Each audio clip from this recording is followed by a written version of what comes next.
I mean, shortest month of the year means lighter reading, right? No. No, it doesn't.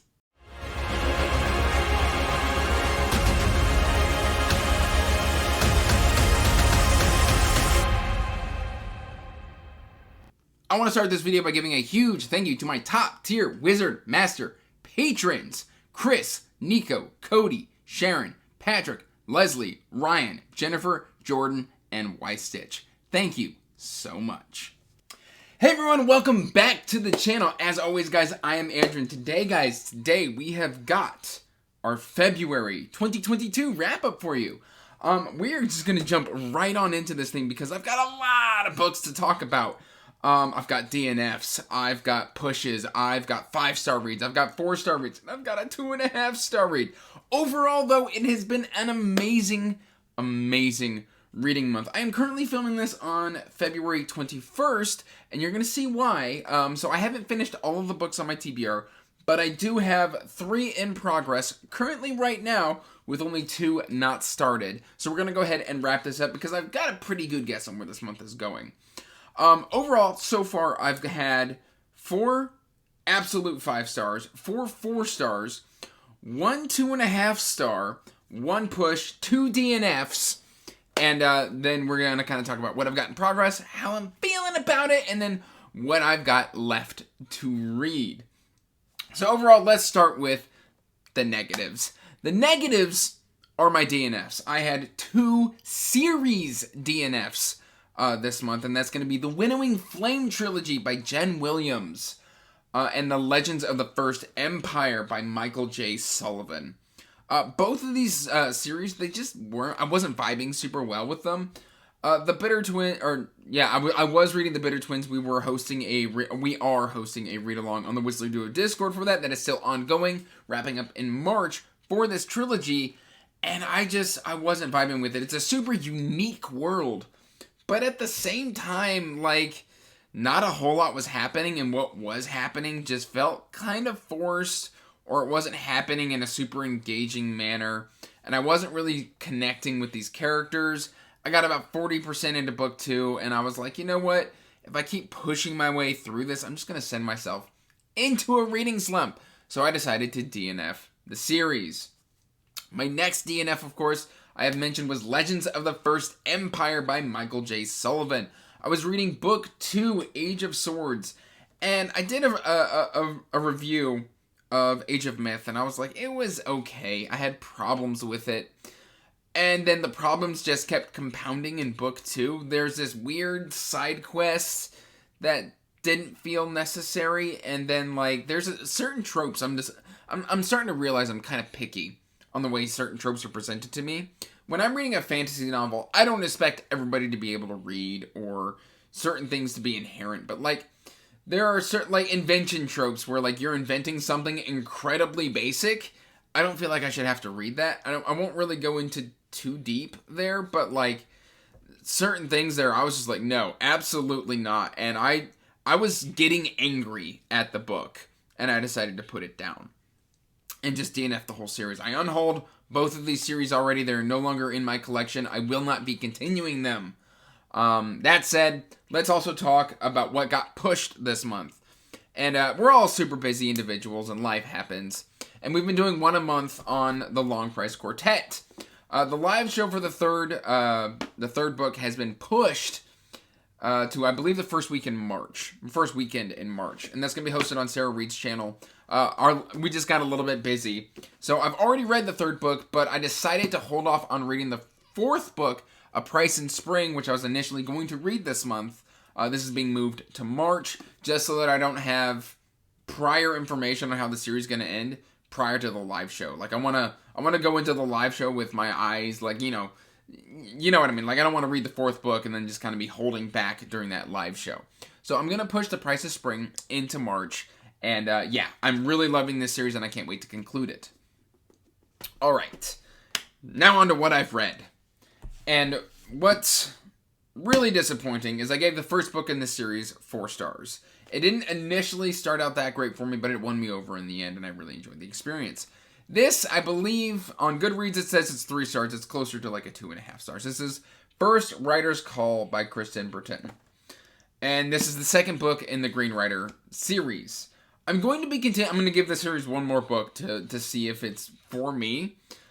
This just really didn't work for me. This read a lot younger than the first book did. Like, it felt like it's this weird sort of relationship. So in the first book, it felt like it started out reading young and then like moved into adult fantasy throughout the rest of the book. This felt like it started out as adult fantasy and then bait and switched and turned into almost a new adult YA book. Like, I didn't like a lot of the tropes that were presented here. A lot of the character decisions didn't make sense. A lot of the plot contrivances just didn't make sense. And there were certain things where I was just absolutely rolling my eyes and groaning. Because this has a great core premise. This could have been so amazing. There are like elements and themes in this book that I absolutely just thought could have been amazing if properly executed. And instead we decided to lean into just some tropes that I just cannot stand. So unfortunately this was a 2.5 star. I will give the third book a go. I've got it on the March TBR. We will see. Alright. And then, of course, we are going to go straight into the 4 stars. Everything else is basically 4 to 5 stars. And then I think I've got 1 3.5 star to talk about as well. So starting out with the stack of 4-star books. We've got Waylander by David Gemmell. Guys, this is absolutely fantastic. Now, what this is this is fantasy, but this is closer to like heroic fantasy, sword and sorcery. This is not, for what it is, this is a 4-star read. Typical modern day fantasy readers may not vibe with this writing style. This is very much like you have a titular hero and they are good at everything, but they've always got that one fatal flaw. And it's just, I absolutely loved everything about Waylander. Waylander is this kind of assassin who is redeemed through circumstances and goes on an adventure, like a no-win situation type of deal. I absolutely loved this. Chronologically, this is set this is one of the very early chronologically of the Drenai books. So I'm super excited that I got another Drenai book in. I cannot wait to get to book 4, which is The Quest for Lost Heroes. Hopefully in the next couple months, because I know I've got a buddy read for the Troy trilogy coming up with Sarah Reeds in the next 3 or 4 months, and I'm super excited for that. Alright, and continuing on with the 4-star reads, we've got Darkness at Sethanon. This is the conclusion to the Rift War saga, which is not to be confused with the Rift War cycle. The Rift War cycle is all of the 32 books. The Rift War saga is the first 4 books. I really, really enjoyed this. This is very traditional fantasy. I do have a review for this coming out here soon. I am going to be doing a kind of non-spoiler review on my thoughts on the whole saga as a whole, and if I think it has held up well. I enjoyed it, but I could see why some people may have issues with it. So you can keep an eye out for that. I really, really enjoyed this. Jimmy the Hand, Pug, Arutha, fantastic stuff here. Fantastic. I finally got around to book 2 of the Dark Trials. I gave this 4 stars. I actually just recently did an author interview with T. James Kelly. You can check that right up there in the cards. I was joined by Bryce from Shelf Centered. We had a lot of fun. Honestly, one of the most just silly, awesome, fun live shows I've had in a long time. And guys, this was fantastic. This continues the story of Hannah Church, what she's just going through in her early teenage, well, I guess I should say later teenage years, because she is 18 in this series. And I gave this one 4 stars, which is a star down from the first book, mainly because this one did read a lot more YA, where the first book kind of subverted some of those YA tropes. Dante's kind of leans into them a little bit more. So that kind of brought it down just a hair, but overall, I still really enjoyed Dante's, and I'm very, very happy to have finally read that. And of course, we have been reading 1 a month of the Chasing Graves trilogy in the Discord. So this was book 2, Grim Solus. And this was just a huge step up. I thought book 1 didn't have enough cultro, and this one definitely has more cultro in it, but also, like, the characters feel established now. I understand the world. I really, really enjoyed this. Overall, it still wasn't a 5-star read, but I mean, not everything can be a 5-star read. And it felt like, I honestly feel like this series, if it had been done as like 2 beefy duology books, it might have been a bit better. The pacing just feels a bit off. Each book just kind of ends and then like immediately picks up on the 3rd book. So it feels kind of like one continuous story. So I think it's got a small pacing issue that isn't really an issue. It's just more of a personal taste thing for me. But I am really enjoying this series. And we'll be wrapping that up next month. Alright, and then for the patron pick, as well as the read-along on Alan's channel for February of the Unhewn Throne, we had The Emperor's Blades by Brian Staveley. This is his debut novel, and I've been hearing about this for pretty much the past year since I joined BookTube, and I really enjoyed it. I really had a good time here. I gave it 4 stars. Chapters 19 and 20 really, really bugged me and brought it down in my opinion. We've all started following 3 POVs, but like one of the POVs doesn't get enough page time, so whenever that person's on the page, I'm just like, okay. This is a darker fantasy, and a lot of it you're just like, well, that's kind of messed up. Like, why would people subject themselves to this, and why would you go through this, and this feels like a really dangerous world. So I'm curious to see where this series continues to go, because I am reading Providence of Fire next month. So we will see how that goes. So starting off with our 5-star reads, we've got The Drawing of the Three. This is book 2 in the Dark Tower saga, or I guess series. But guys, this was just such a huge step up over The Gunslinger. The Gunslinger was 4 stars. It was good. It was short. It's kind of confusing, but here we really get to see Roland. We get to meet Eddie. We get to meet just Detta and Odetta. Just tons of great character interactions here. And we really start to kind of see the multiverse aspects that is the Dark Tower. I cannot wait to get to the Wasteland. Is it the Wastelands or is it the Wastelanders? I don't remember. It's the Wastelands, I think. That's book 3 in the Dark Tower. I am enjoying my reread of this. In fact, this month was a lot of rereads, now that I think about it. But guys, I absolutely love this. 5 stars. Would 10 out of 10 recommend. Even on audio, because this is, I think, Frank Muller's narration is who did this. And that man is an absolute legend. I am super sad that due to his passing, he did not get to complete the whole series. But I still have some books to listen to that are narrated by him. And I look forward to those very much. My reread of... People say this is City of Golden Shadow. Yeah, the newer printings say City of Golden Shadow. Mine just says Otherland. Otherland. That's all it says. And every copy I've ever owned of this has just said Otherland. The mass market paperback says City of Golden Shadow, and I think the new trades also say that. But this is, it was good to come back to Tad Williams. I love this book. This was probably my 5th or 6th read of this book. This is a futuristic 21st, like, I think later 21st century techno thriller.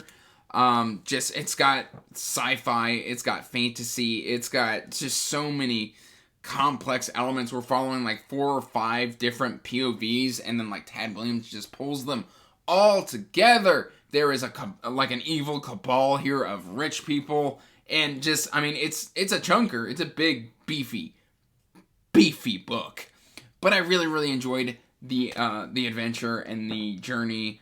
I love Rini and Kabu, and just, so many great storylines in this. It's kind of trippy, and it's a bit confusing, but it does just pull all together. 5 stars. Fantastic. Highly recommend.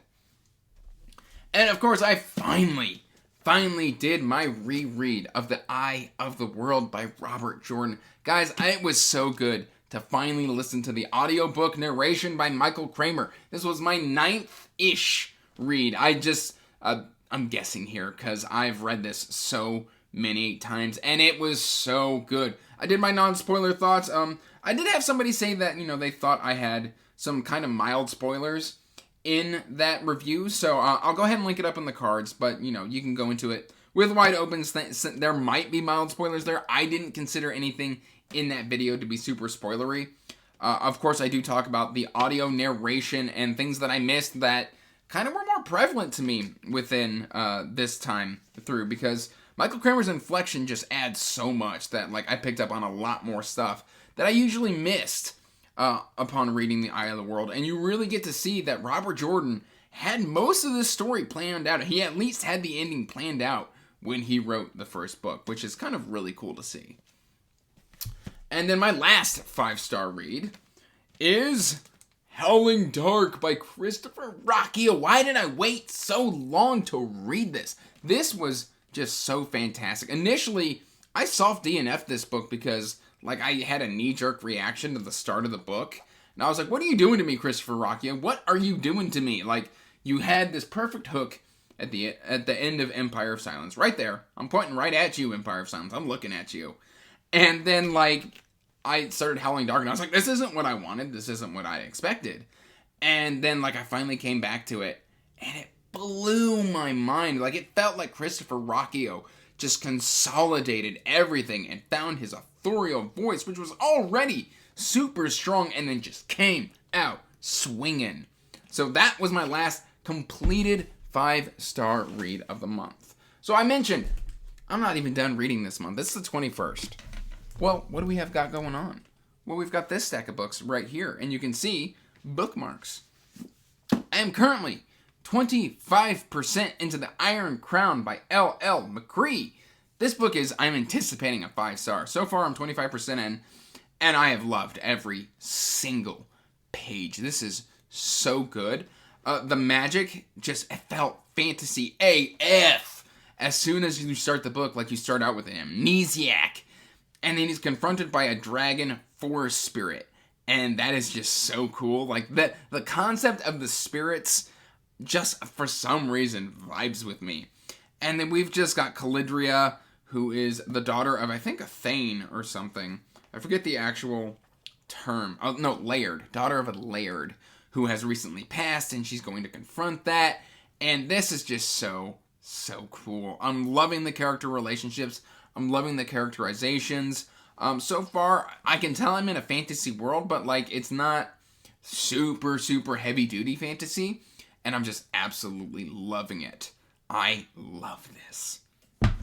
Also, currently reading, I am 33% into An Echo of Things to Come, Book 2 in the Lycanius trilogy by James Islington. This feels like a level up from the Shadows of What Was Lost. I really enjoyed the Shadows of What Was Lost, but it felt kind of just a hair on the rough side. This feels a lot more polished. It is still incredibly convoluted, though. This has just tons of different, like, POVs. We're jumping around. We've got different timelines. We've got all sorts of things going into this series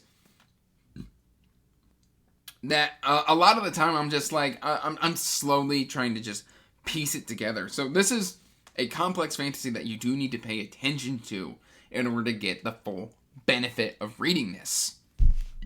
Also, I am currently 78 or 75%. I think I'm 75% through The Blood of the Spear by Mark Timoney. This one is currently about a 3.75 out of 5 read for me. I'm almost done with it.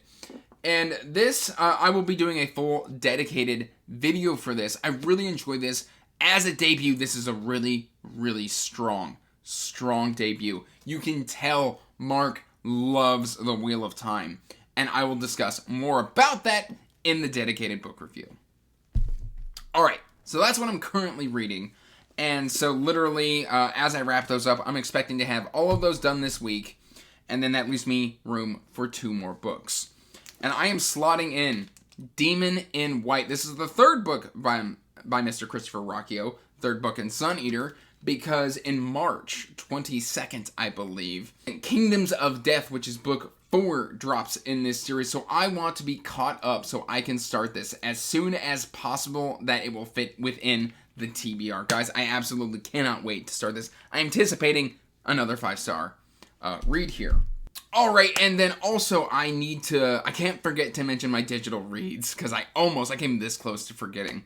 I read The Paper Menagerie by Ken Liu, which is just 15 pages of pure gut punch. Absolutely loved The Paper Menagerie. I want to pick up the collection I haven't yet. I keep meaning to, and then I keep getting distracted by buying other books, the shiny, and then my book budget is gone, and I no longer have the money to get the Paper Menagerie, but it was fantastic. I also finished Night Shift, which is the conclusion of the first section, the first, read-along that is being hosted by Jake the Bookist Drummer over on his Discord. He is doing all the short story collections by Stephen King. I really, really enjoyed that. I think I gave the overall collection 4 stars. Paper Menagerie was 5 stars. And then I read The First Step by Tao Wong. This is book 2 in 1,000 Li. And I think I'm going to put this series on pause because the second book just didn't add anything to the world for me. It just felt like another entry into this world. It didn't really pull me any further or get me any more invested in these characters. I gave it 3 stars. I think I'm going to put it on pause and then I will come back to it a little later. And I think for my palate cleansers, I'm going to be doing more Terry Pratchett Discworld books. That said, guys, that is everything that I read, which equals 1, 2, 3, 4, 5, 6, 7, 8, 9, 10, 11. And then we've got 1, 2, 3, 4, 5. That's 16 if we count those. And then we've got 1, 2, 3. So that should be around, I'm going to say 18 and a half books read in February of 2022. So, guys, that is the end of this video. If you liked what you saw here, make sure to like, comment, subscribe, that stuff. Check the description box down below for the link to the Wizard Duo Discord, as well as links to all my social media and information about my Patreon. And as always, guys, till next time, peace out, stay magical, bye. And as always, I want to give a huge thank you to my patrons.